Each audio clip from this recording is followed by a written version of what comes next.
welcome back to our show Dreams, Passion and Your Hong Kong Story.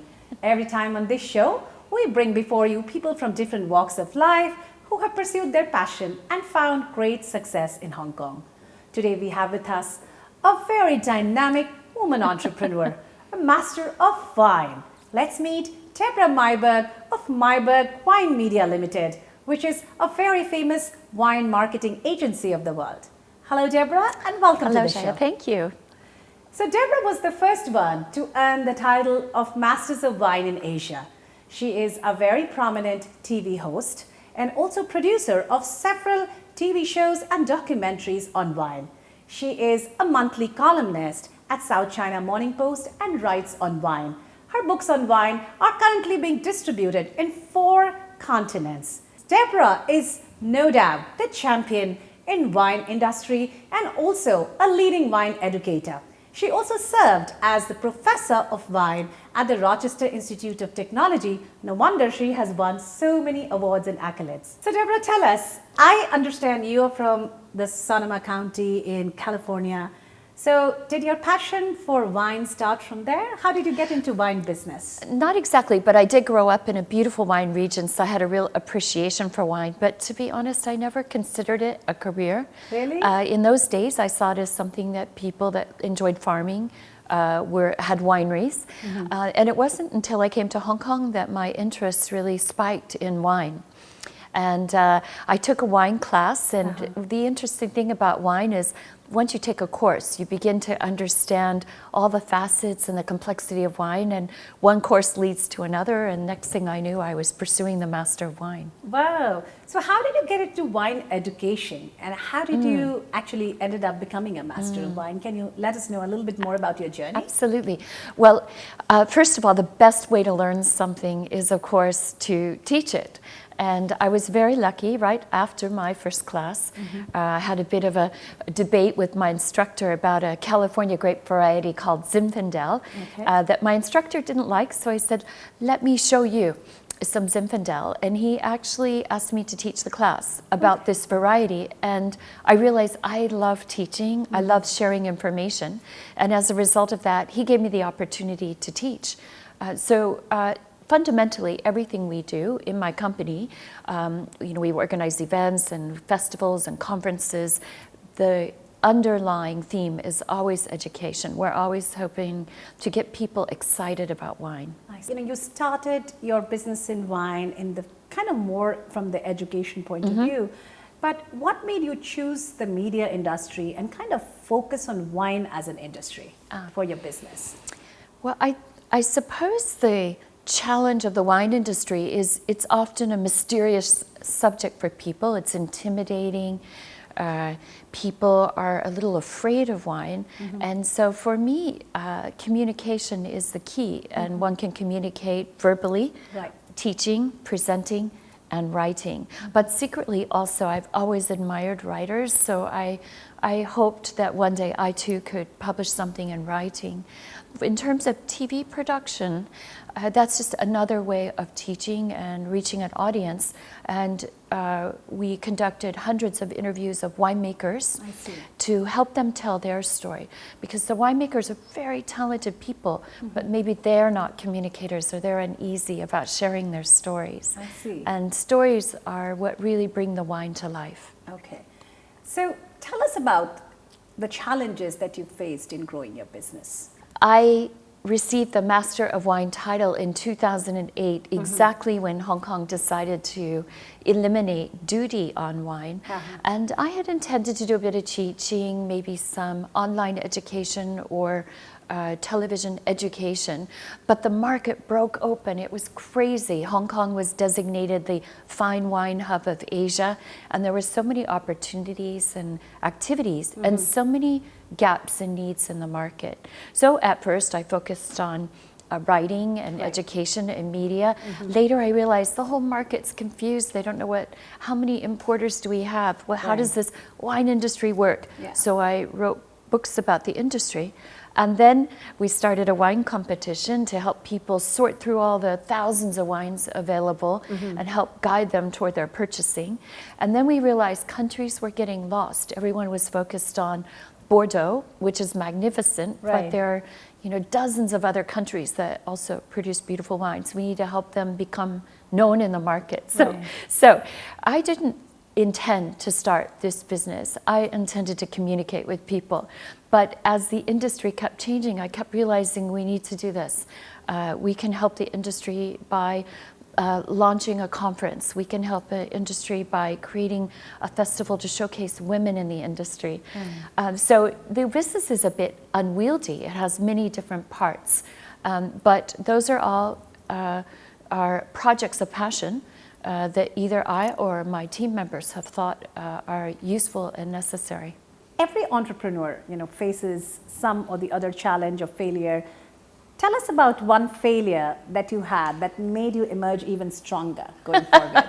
Well, I think if entrepreneurs tell you they have only one failure, they're being less than forthright. We've had many, many failures, and particularly in my field, it's a field of passion. So the financial imperative isn't always there. So I've launched many projects that are really from the heart. So these kinds of projects aren't necessarily going to pay the salaries. Right. And that is often my biggest challenge is we get excited about doing what needs to be done. So I don't always measure my success by financial achievement. Of course we must make money to keep the business going. If there isn't cash flow, it won't sustain itself.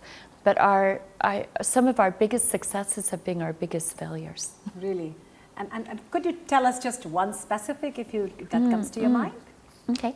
Our WOW Festival that I've mentioned a few times, so Women of Wine Festival, we started that with great enthusiasm. We'll celebrate International Women's Day. We're going to showcase women.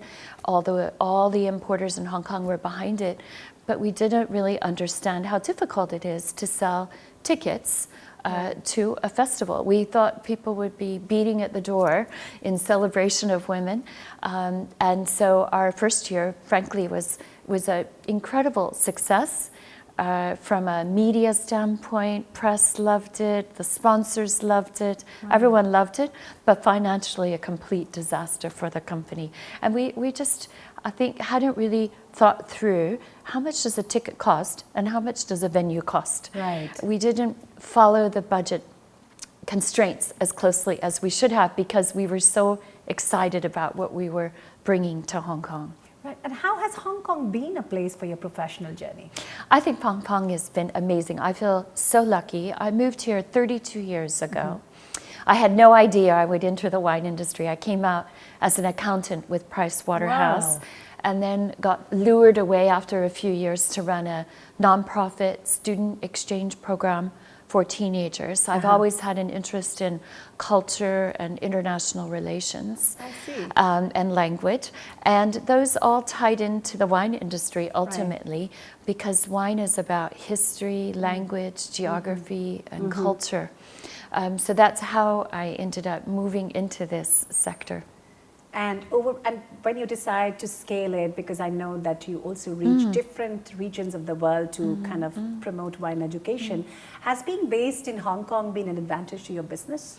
Well, Hong Kong's such a free, easy place to do business, and I can't imagine working with a different team than Hong Kong people. I might have an American accent, but my whole career I've been working with people in Hong Kong, and I've never seen people that work so hard, especially when they're committed to the subject, which is wine. And I've had people literally spend the night in our office to get projects finished on time. And I have great people around the world, but I think having Hong Kong as my base has been the key to our success. People are willing to work hard, great imagination. I love working with younger generation, so that's been a strength and been a weakness. The strength has been they bring great energy, super creativity, incredible power. Right.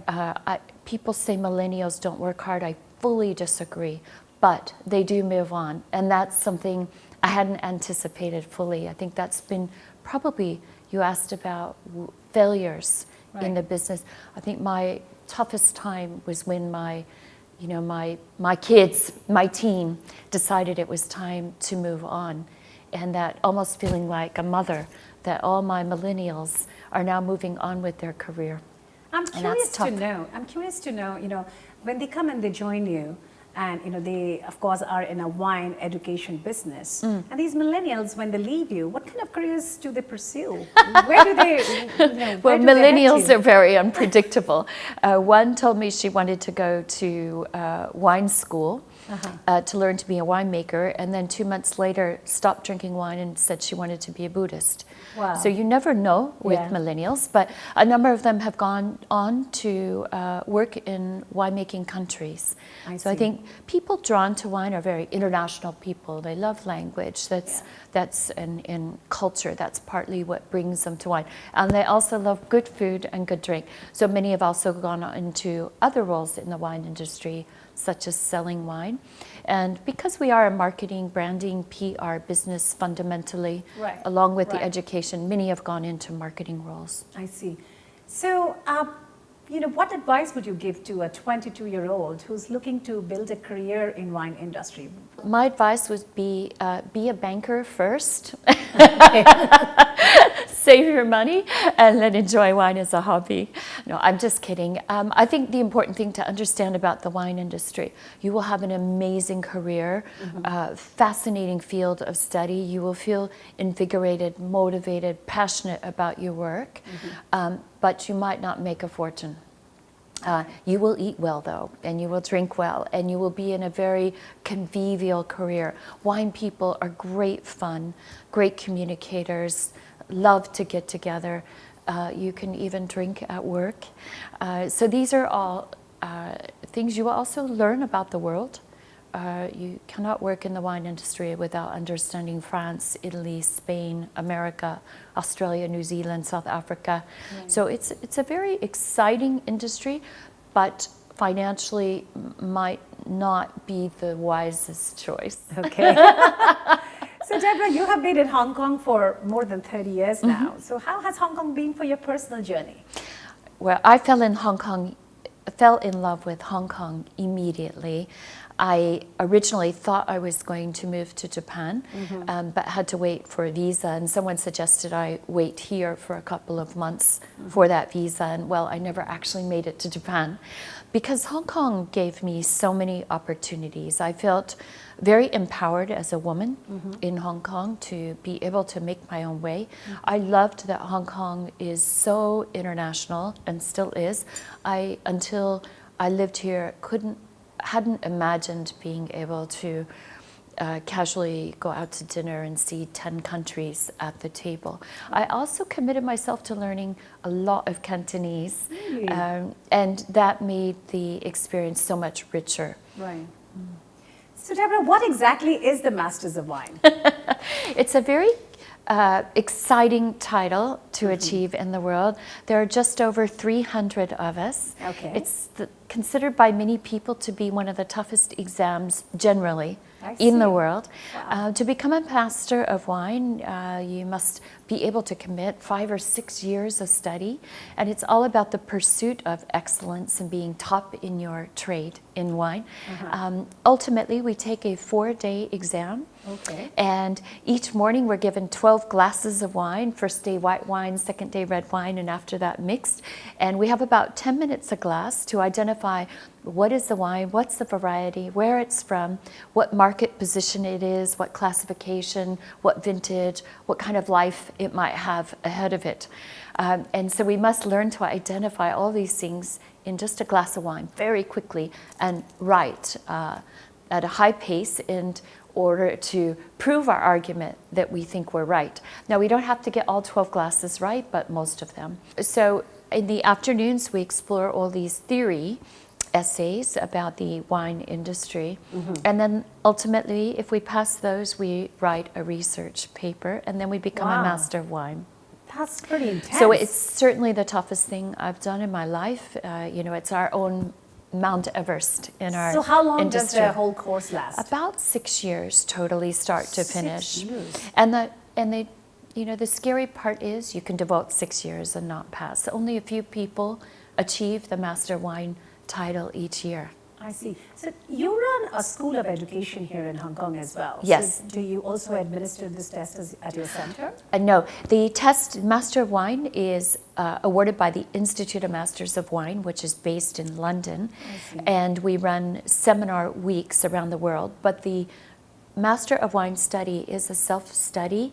It's just that the Institute provides some exam guidance. It's really all about yourself and your passion for the subject. But I am coincidentally head of education for the Institute of Masters of Wine globally. I see. So are you ready for a rapid fire question round? Okay. That's getting to know Deborah's Hong Kong story in a bit more fun way. So Deborah's most favorite wine? Oh, well, I'm a Burgundy girl. I love red Burgundy, but I also love Barolo. And of course, I love hundreds of other wines from around the world. Deborah's most favorite wine event amongst all the many events that you do? I love our WOW Festival because we're showcasing women, and I really like to support women. Your favorite formal and casual dining place in Hong Kong? Oh, well, that would be my home. My husband's an amazing chef. Really? Okay, so even for formal dining? Even for formal dining. Amazing. Your favorite solitary activity in Hong Kong? I love to hike. I find hiking is a real gift that Hong Kong has that no one ever expects. The peace, the birds, the trees, the flowers, the waters, the waterfalls. What would you tell a young person who's just started drinking wine to look for in order to identify a good wine without breaking his bank? Well, there are affordable wines from all locations in the world, so just pick a price point that's comfortable. I think it's more important to have a hot tip to know how can you tell if the wine is good quality. So one easy way to know if a wine is good quality is to notice how long can you taste the wine after you've swallowed the wine. If you can taste the wine for a long time, it has good length, and then it's a high quality wine. 3 words or 3 sentences that describes your Hong Kong life. I love Hong Kong because you can go hiking in the morning and go to, say, something exotic like a fish market after the hike, and then go to a Golden Goose opening that evening. So I love that there's an outdoor life, a very exotic, interesting, rich local life, and then a sophisticated evening at the finish. As a Hong Konger, what are you most proud about Hong Kong? I'm proud that Hong Kong is carving out its own personality, its own space in the world. I'm proud that, in general, we're a very free and open society, ability to express ourselves. And I'm very proud of the work ethic of Hong Kong, how hard people work, and how committed to excellence people are. How would you invite people from around the world to come and visit Hong Kong? What is going to be your pitch? I think I love inviting people to Hong Kong. I think they're always shocked at the combination of activity one can pack into one day in Hong Kong. And that can be, boating, hiking, it can be shopping, of course, but I think people are also completely surprised by the food and wine scene of Hong Kong. And what would you tell the global business leader? Why should they engage with Hong Kong? Global business leaders should be in Hong Kong because we are still an extremely important and trend-setting city in Asia. We set the tone for many industries, and we have the ability to get things done and get them done well. Well, thank you so much, Deborah, for being on our show. We wish you all the very best in all your future endeavors. Thanks so much, Jaya. Stay tuned for our next episode on dreams, passion, and your Hong Kong story, where we bring you yet another fascinating story from this wonderful land, Hong Kong.